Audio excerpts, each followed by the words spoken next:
If you truly want to master self-discipline, few teachers can guide you better than Marcus Aurelius, the great Roman emperor who ruled from 161 AD to 180 AD. Often called the last of the 5 good emperors, Aurelius somehow found time amid the chaos of ruling an empire to write a personal journal, now known as Meditations. In these writings, he reflected deeply on life, duty, and self-control. His words remain timeless lessons in discipline and personal mastery.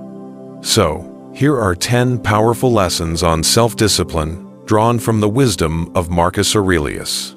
1. Self-discipline begins with purpose. Marcus once wrote, "I have to go to work as a human being. What do I have to complain of? If I'm going to do what I was born to do, or was I created to stay under warm blankets?" Aurelius believed that every person was born with a purpose, a duty to fulfill in the grand order of life. That purpose is what pulls you out of bed every morning. When you clearly understand why you do something, discipline becomes almost effortless. Think about it. When you have a flat tire on the road, you don't wait around for motivation, you just fix it. Why? Because the reason is clear. You want to keep moving. That clarity of purpose fuels discipline. If you're unsure where to begin, just start. If you want to write, start writing daily. If you want to paint, pick up the brush and create every day. You don't need more motivation or endless research. Your purpose is the spark that keeps you moving forward. Discipline thrives when you know why something matters to you and commit to finishing it, no matter how you feel. 2. Rely on yourself. Marcus advised, "Turn your desire to stone, quench your appetites, keep your mind centered on itself." Once you've found your purpose, the next step is to rely on yourself completely. Build a realistic plan that supports your goals, and commit not just to the end result, but to every small step required to get there. True discipline is the ability to take action regardless of mood or circumstance. Every dream, every achievement, every goal depends on your capacity to do what's necessary, even when you don't feel like it. Start by creating a plan with a clear timeline and small, measurable milestones. These smaller goals make big ambitions manageable. They help you stay in control and prevent you from feeling overwhelmed. Because when overwhelm sets in, procrastination follows, and when procrastination becomes routine, progress dies. And without progress, self-discipline simply cannot survive. 3. Show up every single day. Marcus Aurelius reminded us, "Build your life action by action. Be satisfied if each one achieves its goal, and no one can stop you from this." Even with purpose and planning, most people fail because they don't show up consistently. Consistency is the silent force behind success. You must be willing to appear, day after day, even when it's difficult, even when results are invisible. The act of showing up strengthens your mind. It builds focus, endurance, and resilience. Over time, repeated effort becomes habit, and habit turns into mastery. Remember, a single failure doesn't define you. Missing a workout or slipping on your goals doesn't make you undisciplined. What matters is how quickly you get back up. A bad day doesn't have to become a bad week, and a bad week doesn't have to become a bad year. Every sunrise is a reset, a fresh opportunity to act with discipline. So, open your eyes each morning and remind yourself, this day is your life.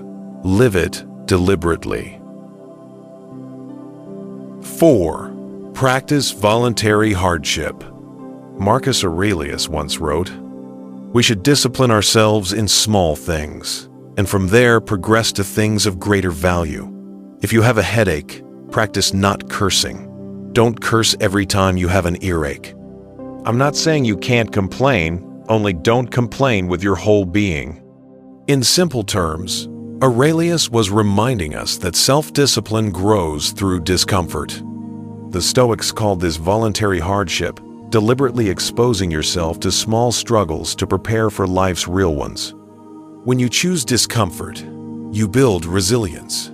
You train your mind not to panic when life gets hard. That could mean skipping a meal just to experience hunger, taking cold showers, sleeping on the floor for a night, walking without a jacket in the rain, or donating half your clothes to charity. It might even mean going offline, no social media, no phone, just silence. These small acts teach you one powerful truth: you can survive with less. And when true hardship comes, you'll already be hardened, calm, capable, and unshaken. 5. Master the dichotomy of control. Marcus Aurelius said, "You have power over your mind, not outside events. Realize this, and you will find strength." Nothing destroys self-discipline faster than frustration over things you can't control. You set a goal, you start working, and suddenly, external problems, people, or random events throw you off balance. This is where Epictetus's dichotomy of control becomes essential. Remind yourself, what's within my control? What's beyond it? If it's outside your control, accept it and stay calm. If it's within your control, act decisively. And if you're ever caught in distress, repeat this mental formula. Do you have a problem? No? Then don't worry. Yes? Can you do something about it? Yes? Then don't worry. No? Then don't worry. Peace comes when you stop fighting what you can't change. That's where discipline finds its balance: calm, focused, and unbreakable. 6. Never play the victim. Marcus Aurelius put it simply: do your job without whining. It's tempting to hide behind excuses. I was born this way. My parents didn't teach me better. Everyone else does it. But every time you say that, you hand away your power. The Stoic mindset rejects victimhood. It doesn't mean ignoring pain or pretending everything's fine. It means owning your response. You may not be responsible for what happened, but you are always responsible for what happens next. Life doesn't reward blame, it rewards responsibility. Those who refuse to play the victim grow stronger. They rise when others point fingers. They act when others complain. Because once you stop seeing yourself as powerless, nothing can truly defeat you. Your strength is in ownership, and ownership is discipline. 7. Practice delayed gratification. Marcus Aurelius wrote, "So you were born to feel nice instead of doing things and experiencing them? Don't you see the plants, the birds, the ants and spiders and bees going about their work, putting the world in order as best they can? And you're not willing to do your job as a human being?" Discipline is not about denying joy. It's about mastering it. Delayed gratification means resisting the easy pleasure now to earn a deeper satisfaction later. Picture yourself at a party surrounded by desserts and comfort food while you're trying to stay healthy. You can indulge and enjoy a few moments of pleasure, or you can resist and enjoy the long-term reward of strength, energy, and confidence in your reflection. Every time you delay gratification, you strengthen your self-control. You prove that your impulses don't rule you, you rule them. And in a world built on instant rewards, the ability to wait, to choose purpose over pleasure, becomes a rare and powerful form of freedom. 8. Ignore the naysayers.